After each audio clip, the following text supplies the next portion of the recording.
어제 우리는 열왕기하 1장 1절에서 12절까지 말씀을 살펴보았는데요. 어제 말씀의 제목을 악하다, 지독하게 악하다 라는 제목을 붙여봤습니다. 아하시아라는 왕은 정말 영적으로 너무나 어두워 모압이 이스라엘에게서 떨어져 나간 것과 그 자신이 다락 난간에서 떨어진 그 사건에 담긴 영적인 의미를 전혀 깨닫지 못하고 도리어 저 에그론의 신 바알세붑에게 사신을 보내서 자신의 미래가 어떻게 될 것인지에 대해서 묻는 장면을 어제 우리는 살펴봤습니다.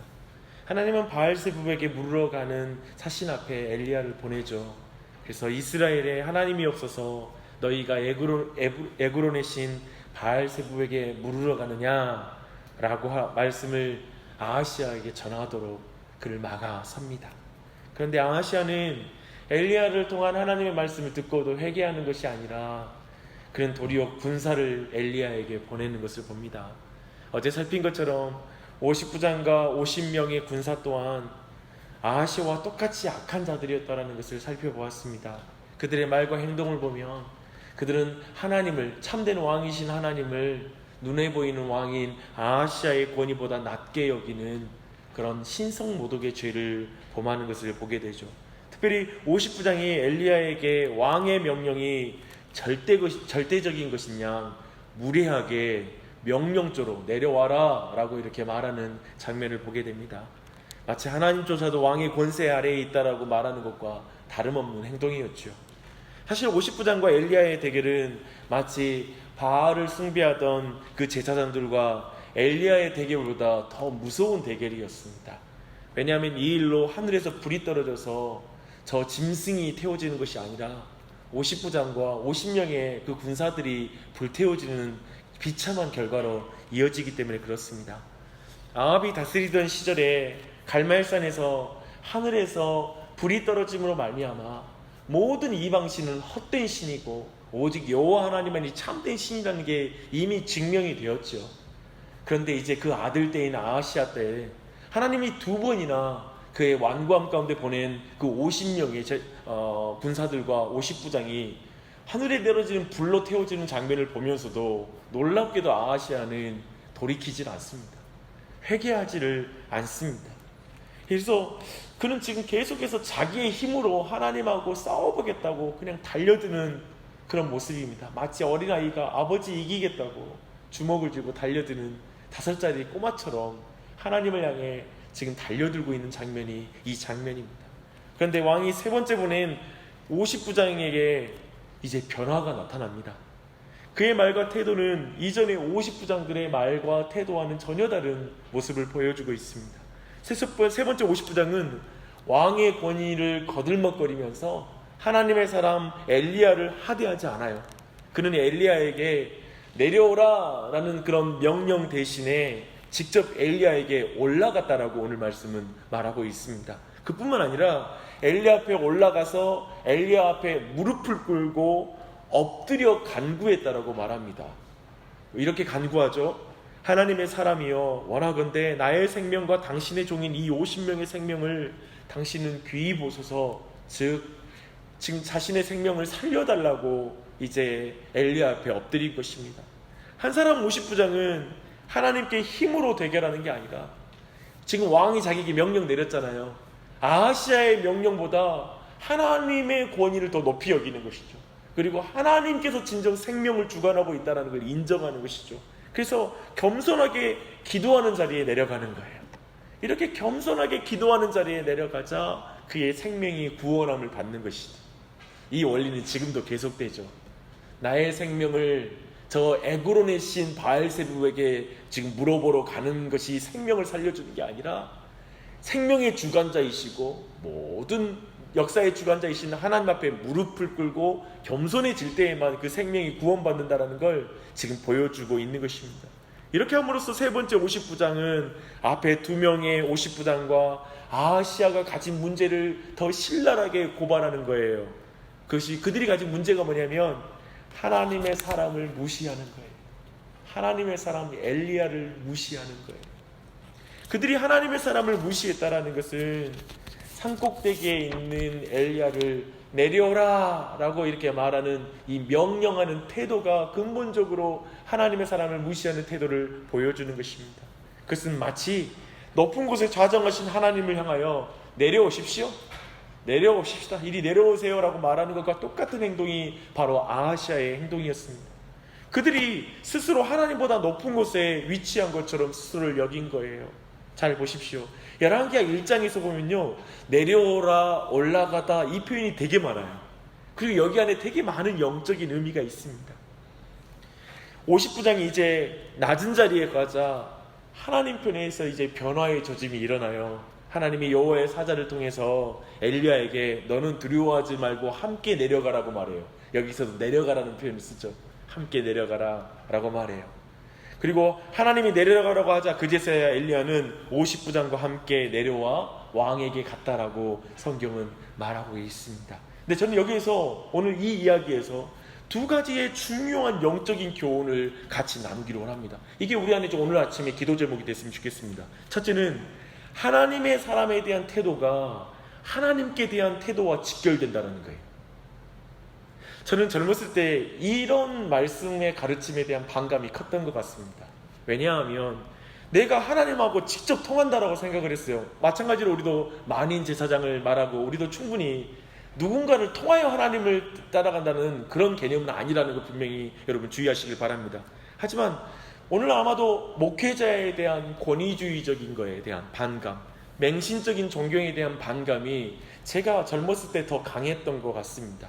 그래서 정당한 권위조차도 잘 인정하지 못하는 마음이 제 안에 있었던 것이죠. 권위주의는 잘못된 것이죠. 그리고 잘못된 목회자를, 사람을 높이는 것은 분명히 잘못된 것이죠. 하지만 정당하게 존경하고 존중하고 권위를 인정하는 것이 여기까지 다 버린다라면 영적으로 심각한 문제가 올 수 있다는 것입니다. 그래서 오늘날의 젊은 세대와 교회 안에서 하나님이 세운 직분자에 대한 태도가 하나님을 향한 태도와 직결된다라는 가르침이 그들에게 가르쳐주는 것은 매우 민감하고 어려운 주제가 되었습니다. 그래서 디모데전서 5장 17절의 말씀, 잘 다스리는 장로들은 배나 존경할 자로 알되 말씀과 가르침에 수고하는 이들에게는 더욱 그리할 것이니라 라고 분명히 말하고 있잖아요. 성경이 말하고 있는데 이것을 우리 안에 정확하게 가르치고 예리하게 가르치는 경우가 정말 많지 않다라는 것이죠. 그리고 더욱더 이것이 민감한 주제가 되었다는 것입니다. 그런데 이 아침에 그것을 자세하게 다루는 것은 어렵겠지만 쉽게 한 가지만 여러분과 이 내용의 문제를 나누고 싶습니다. 제가 이해한 바로 오늘날에 목회자를 존중하고 존경하는 것은 개인의 어떠함 때문에 그런 게 아닙니다. 목사 한 개인, 인간적으로 여러분이 존경하고 존중하라는 게 성경의 가르침이 아니라는 것입니다. 목회자에 대한 존중과 존경의 태도, 배우려고 하는 자세는 분명히 목회자가 하나님의 말씀을 가르치고 그것을 전달하기 때문에 존경해야 돼요. 쉽게 말해 이래요. 이 둘을 떼어내는 게 불가능하더라고요. 목회자를 기본적인 삶에서는 존중하지도 않고 존경하지도 않아. 그러면서 목회자에게 나오는 말씀을 존중하는 게 이게 안 되는 거예요. 근본적으로 말씀을 전하는 자에 대한 존경과 존중의 태도와 함께 그가 전하는 말씀이 내 안에 존경과 존중으로 받아들여지는 거란 것이죠. 둘이 연결될 수밖에 없어요. 분리될 수가 없는 거예요. 그런 의미에서 우리는 하나님의 사람에 대한 태도가 하나님께 대한 태도와 직결된다라는 이 영적인 교훈을 우리는 좀 더 심각하게 받아들이고 이것을 실천하는 게 중요한 것 같아요. 이것이 이렇게 안 되면 그런 말 하잖아요. 목회자 가까이 가면 결국 실망하는 것 같아. 목회자는 적당히 거리를 둬야 되는 것 같아. 이 부분들, 이런 모든 말들이 여기와 연관이 되어 있습니다. 사실 존경의 태도를 가져야 된다는 걸 느끼는 거예요. 가까이 가서 우리가 계속 존경하면 좋은데 가까이 가니까 존경의 마음이 사라지더라는 거예요. 그 존경의 마음이 사라지면 나중에 말씀이 안 들리는 거예요. 그래서 사람들이 그런 표현을 쓰지만 사실은 가까이 가도 되죠. 하지만 중요한 건 존경의 태도를 계속 갖는 게 굉장히 중요하다는 거예요. 불완전한 존재일지라도 그가 말씀을 전하는 자이기 때문에 존경의 태도를 갖는 게 우리의 영적인 그 성장과 직결되는 것입니다. 그래서 이 주제가 우리 자녀들에게도 잘 가르쳐줘야 되고 우리의 또 믿음의 교우들에게도 잘 나눠져서 이 일이 잘 실천되도록 기도하는 것 또한 이 아침에 중요한 기도 제목일 것입니다. 두 번째 영적인 교훈은 하나님의 사람은 하나님의 명령을 따르는 사람임을 분명하게 이 말씀에서 배운다라는 거예요. 하나님이 내려가라고 하니까 엘리야가 내려가요. 하나님의 사람은 하나님의 명령을 따르는 사람이라는 걸 분명히 보여주는 거예요. 아하시아의 태도가 지금 바뀐 게 아니거든요. 지금 따라서 내려가면 자기가 죽을 수도 있는 거거든요. 근데요, 내려가요. 아하시아는 참으로 말씀대로 병들어 죽게 됩니다. 이로써 이스라엘 백성은 분명히 아합 집안의 우상 숭배로 말미암아 하나님이 심판하셨다는 걸 분명하게 배우는, 분명히 알게 되는 사건으로 이어지게 됩니다. 주 안에 사랑하는 여러분, 우리가 간절히 말씀을 선포하는 직분자들을 위해서 기도할 것은 그들이 하나님의 말씀대로 전하고 하나님의 말씀에 순종하는 사람이 되게 해달라고 간구하십시오. 간절히 구해야 됩니다. 지금 오늘 이 말씀에는 앞에는 이제 회중들을 향한 말씀이기도 하지만 첫 번째 교훈은, 두 번째는 지금 말씀의 사역자를 향한 교훈이잖아요. 이 안에, 우리 안에 이 아침에 기도가 이 안에 균형 있게 드려졌으면 좋겠습니다. 열왕기하 1장의 메시지는 선명합니다. 아하시아의 완악함이 하나님의 말씀을 듣지 못하게 해요.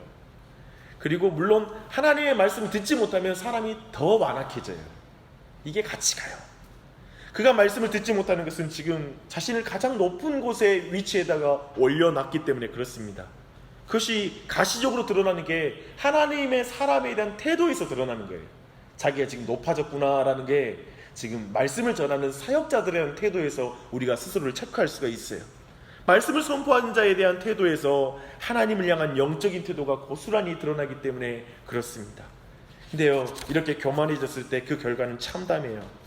그가 올라간 침대에서 그가 내려오지 못한다라는 거예요. 이것도 언어의 유희거든요. 하나님보다 더 높이 올라가면 결국 올라가는 위치는 병상 위다. 고작 올라가는 게 침상 위다. 그리고 그 위에서 못 내려온다. 하나님보다 높아진다고 해서 높이 올라가는 게 아니라 침상 위에, 병상 위에 올라간다.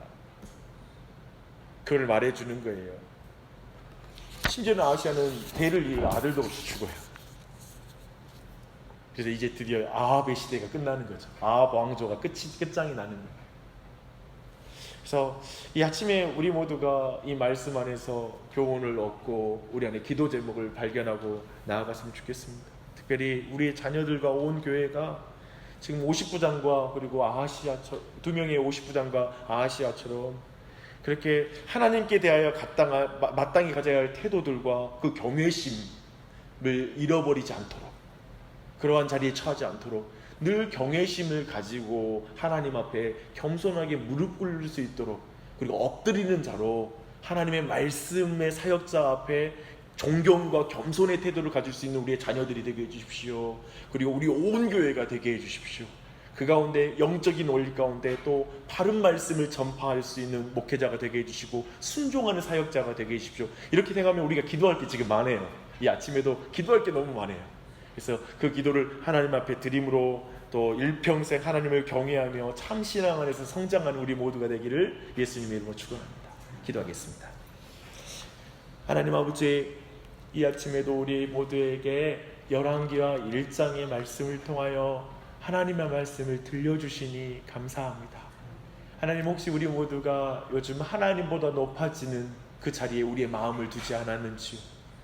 우리가 교만하면 하나님 말씀이 들리지 않아서 우리 마음은 더 딱딱해지고 황폐해지고 불안해지고 염려가 많아지고, 주님, 그렇게 되는 것을 고백합니다. 우리가 하나님이 아닌 다른 것에게 도움을 요청하러 가지 말게 해주시고, 주님, 이 세상의 거짓된 신들에게 우리의 마음을 빼앗기지 않게 해주시고 다시 여호와 하나님께 우리의 마음을 돌이킬 수 있도록 은혜 베풀어 주시옵소서. 다시 우리 모두가 마지막에 세 번째 50부장처럼 바짝 하나님 앞에 엎드리고 하나님께 기도하는 자리에 거할 수 있도록 이 아침에 은혜 베풀어 주시옵소서. 이 아침 이 기도하는 자리가 하나님이 가장 기뻐하는 자리임을 믿습니다. 이 시간 내 기도하는 거 다 보고 계시죠? 내 모습 주님께서 눈동자 우리를 주의 거룩한 눈으로 분명히 보고 계시는 줄 믿습니다. 우리 음성 다 듣고 계시는 줄 믿습니다. 주님 앞에 바짝 엎드려 간구할 때 은혜를 부어 주시옵소서. 우리가 교만하여 올라가봤자 침상 위인 것을 기억합니다. 그러나 주님, 우리가 오직 여호와 하나님을 경외하며 주의 말씀을 들으며 주님께 간구하는 자리에 설 때 주님, 그것이 우리에게 복되고 영원한 생명이 있는 자리인 줄 믿습니다. 그 자리에 우리의 자손들이 있게 하여 주시고 그 자리에 우리의 온 교회가 있도록 은혜 베풀어 주시옵소서. 이 아침에 한 사람 한 사람 기도할 때 주님, 오늘 이 아침 기도에 나온 자들 한 사람 한 사람의 기도를 성령 하나님을 통하여 도와주시옵소서. 그 기도를 기뻐 받아주시고 그 기도 가운데 역사하여 주시옵소서. 모든 간구를 주님께 드리며 이 아침에 기도를 특별히 드리되 우리 구인의 형제 누이 구정하자매 주님, 자매 정말 폐혈증으로 고생하고 있는 자매에게 놀라운 치유로 임하여 주시고 손끝 발끝에 괴사가 시작된 부분들 안에도 치유가 임하게 하여 주셔서 주님, 온전히 회복될 수 있도록 끊임없이 주님이 일하여 주시옵소서. 간절히 간구하며 예수님의 이름 받들어 기도드립니다. 아멘.